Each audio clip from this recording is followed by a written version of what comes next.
dicampur 5 biji pete, dicampur 5 siung bawang putih, terus dimasak, lalu dimakan hangat-hangat. Setelah itu dia tidur kemulan sarung. Hasilnya apa? Keringat semua. Lalu kemudian dia mengatakan saya jadi seger sehat. Itu saya sebut dengan obat 3M. Murah, meriah, mari. Ada yang 3M lain tapi saya tidak setuju itu dengan panganan makanan yang seperti itu. 3M juga makanan, murah, meriah, mencret. Nah itu lain saudara. Kita harus berubah dan berani mengejar ketinggalan. Ya, apa yang harus diubah? Penampilan dan pelayanan. Saya hanya sampaikan ini dua, penampilan dan pelayanan. Saya setuju rumah sakit ini bangun sampai tingkat 6 ya. Ya, sebab Panti Wiloso Citarum itu sudah merencanakan tingkat 4. Dan Pak Sus rawuh mboten? Enggak ya? Ada. Mana Pak Sus? Ya. Tempo hari kita rapat ya Pak, promosi ya, katanya ruang jenazah akan ditempatkan di lantai 4. Saya bilang betul Pak, karena di Semarang belum ada ruang jenazah itu sampai lantai 4 tuh ya. Nanti saya promosikan, Panti Wiloso Citarum punya ruang jenazah lantai 4. Itu semua yang dititipkan di sana di lantai 4 itu sudah mendekati surga. Nah, lantai 4 kok. Jangan kalah dengan Telogorjo. Telogorjo itu menempatkan ICU di lantai 11, wis terak swarga. Bar megap-megap rampung. Firman Tuhan hari ini menasihati kita untuk tetap mengerjakan keselamatan. Nah, dalam konteks kita mengerjakan keselamatan itu adalah bagaimana semaksimal mungkin kita menolong orang-orang yang datang ke rumah sakit ini. Datang sakit, pulang sehat. Datang curiga, pulang berpikir beda. Ini saudara. Nah, apakah saudara pernah mendengar ada pasien yang minta agar salib di ruang tempat itu pemondokan itu, tempat di perawatan itu agar diturunkan? Saya pernah mendengar. Dia bilang, "Sus, mbok salib ini ku tidak kemawon, kok dipasang terus toh?" Jadi orang ini menginginkan supaya salib itu diturunkan. Ada juga pasien lain saudara, yang sudah dalam keadaan kritis sudah. Lalu keluarganya minta supaya dipindahkan ke rumah sakit yang sesuai dengan agama orang itu. Ya dilayani. Akhirnya apa? Dalam perjalanan bablas. Gitu. Tapi yang berpikir positif juga saya dengar. Ya, memuji-muji rumah sakit kita karena merasa di sini ini dilayani dengan baik dan manusiawi. Malah ada yang bilang dokternya tuh bisa diajak ngomong. Saya pikir lah apa no dokter yang rasa diajak ngomong. Lah terus piye? Kalau ada pasien sakit ya jelas loh dokter ya bisa diajak ngomong toh ya. Maaf bapak-bapak dan ibu dokter. Jangan tersinggung. Ini orang-orang ini aneh sekali kok. Dokteripun niku mboten saged gineman. Loh, lah kados napa ta, Bu? Lah mendel kemawon kok. Lah terus Ibu wae diperiksa pripun? Lah nggih pun diperiksa. Tapi tidak bisa ngomong. Duh. Nah, Saudara, saya akan berikan 2 hal saja karena ini masih ada cara yang lain. Yang pertama, berkaryalah dengan hati yang takut pada Tuhan. Paulus menyebutnya dengan takut dan gentar. Paulus menyebutnya dengan takut dan gentar. Ya, di situ dikatakan, "He para sedulur kang kinasih, kowe iku tansah padha mituhu mulane padha tansah udinen karahayonmu kelawan wedi lan geter dengan takut dan gentar." Artinya apa? Yang sudah baik di masa lalu ditingkatkan lagi untuk lebih baik. Ya, yang dulu sudah saudara lakukan, yang dulu mungkin saudara lakukan dengan main-main ya. Mari sekarang kita fokus. Kita ini melayani keselamatan yang holistik, yang merupakan kesatuan antara yang jasmani dan yang rohani. Oleh sebab itu mengapa kita perlu itu sa'iyik. Sa'iyik itu artinya sehati, penting sekali. Bukan hanya pakai hati, tapi memiliki hati yang takut akan Tuhan. Tanggung jawab saya itu pada Tuhan. Ya. Paulus mengatakan, baik ketika aku hadir atau tidak hadir, tetap kamu tuh lakukan pekerjaanmu. Baik ketika aku ada atau aku tidak ada, tetaplah kerjakan keselamatanmu dengan takut dan gentar. Pelayanan kita bukan model tikus dan kucing. Ya, kucing kalau tidak ada, maka tikusnya bergembira ria. Tapi ketika kucing itu ada dan diem menunggui, tikus takut dengan macam-macam. Tanggung jawab pelayanan kita adalah kepada Tuhan, yang dilakukan dengan hati baik kepada sesama maupun yang kita lakukan kepada Tuhan.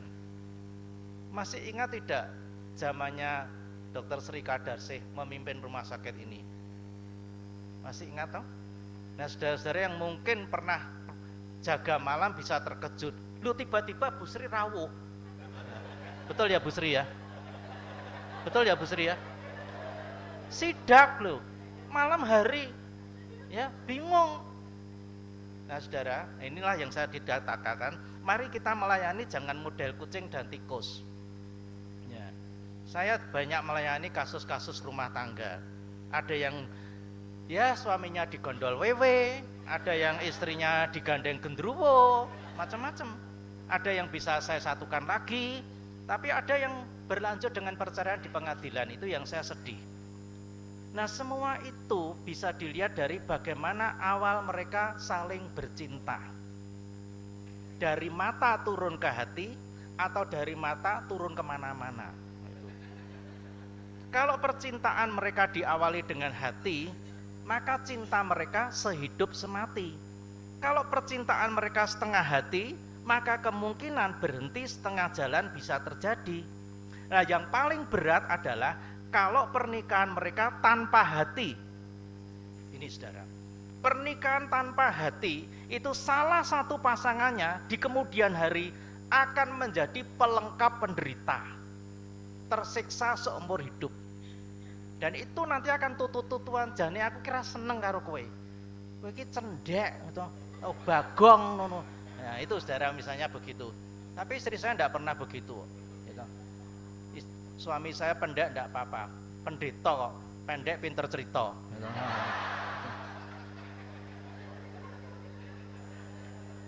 Demikian juga dengan pelayanan kita di rumah sakit ini, harus benar-benar sehati saudara.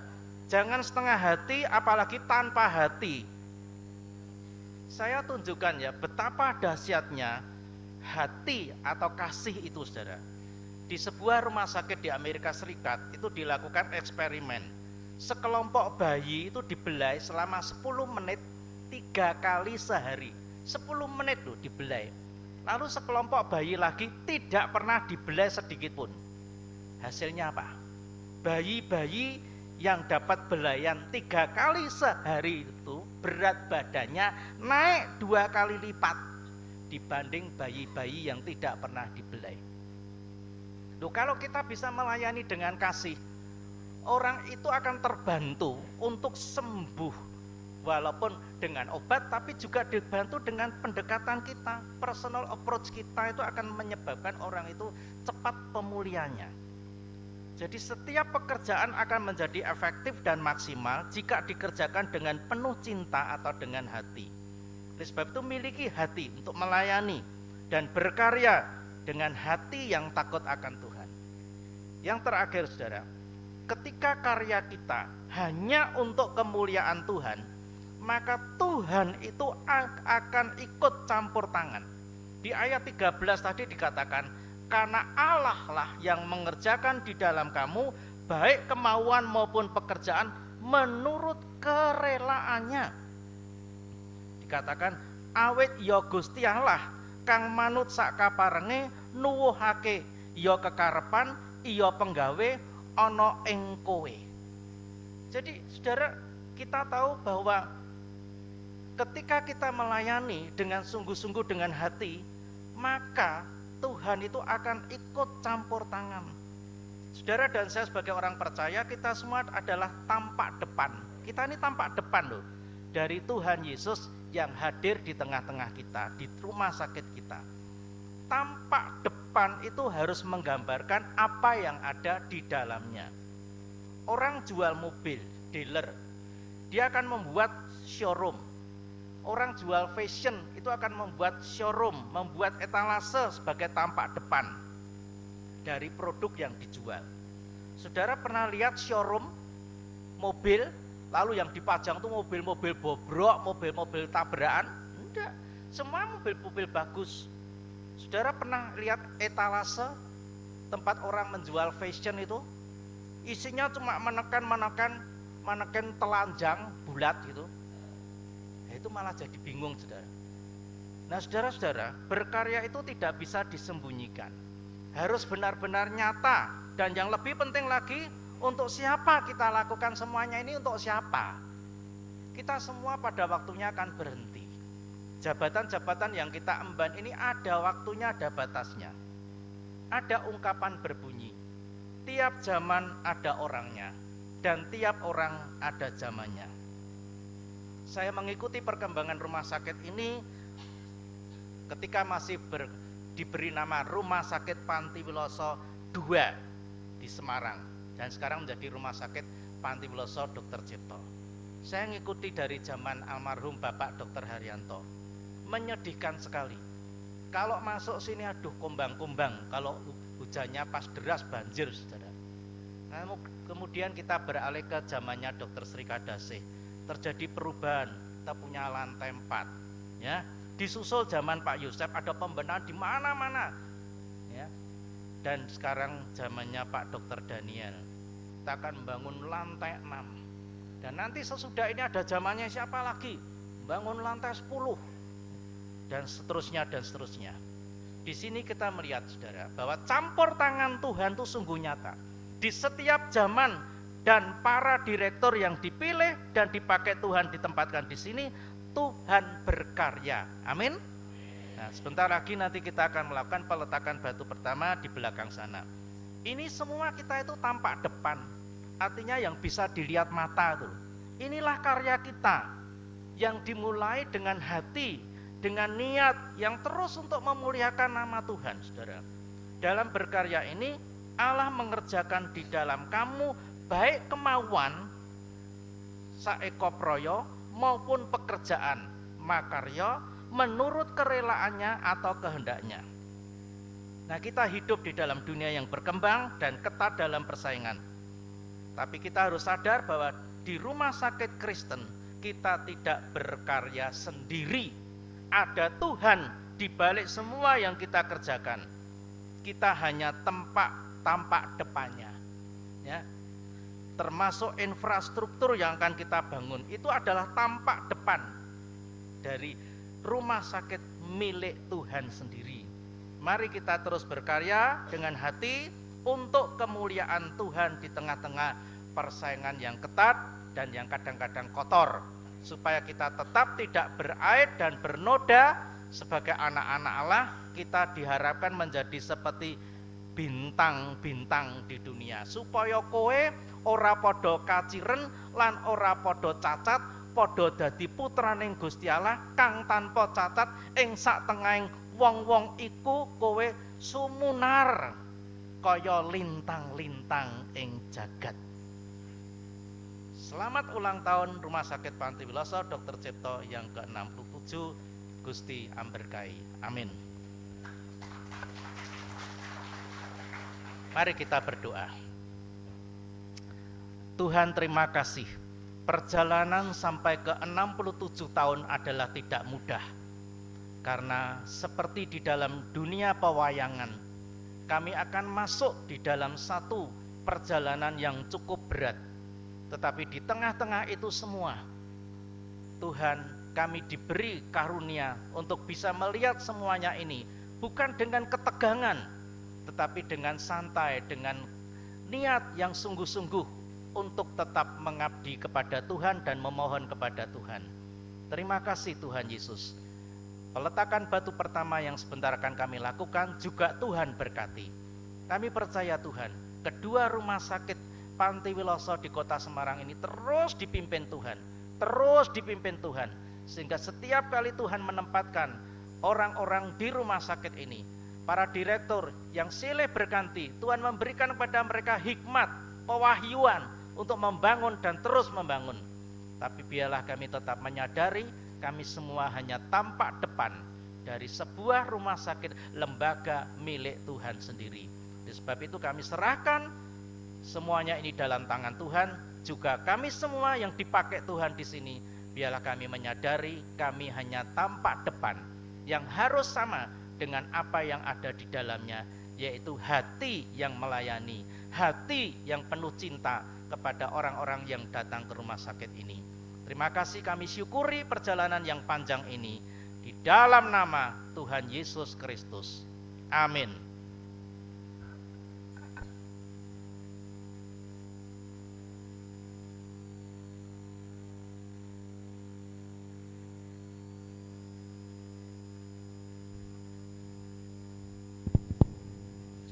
Nuwun sewu, kaparenga Bapak Pendito nyuwunaken doa berkah kagem kita sami. Sumangga kita sami jumeneng.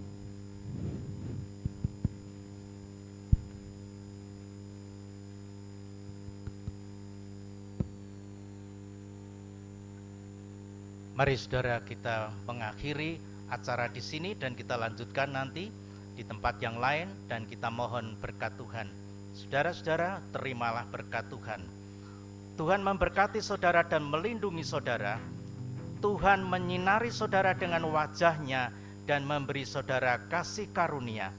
Tuhan menghadapkan wajah-Nya kepadamu dan memberi saudara damai sejahtera sekarang dan selama-lamanya. Haleluya. Amin. Nuwun matur nuwun Silakan duduk aturan kembali. pinara.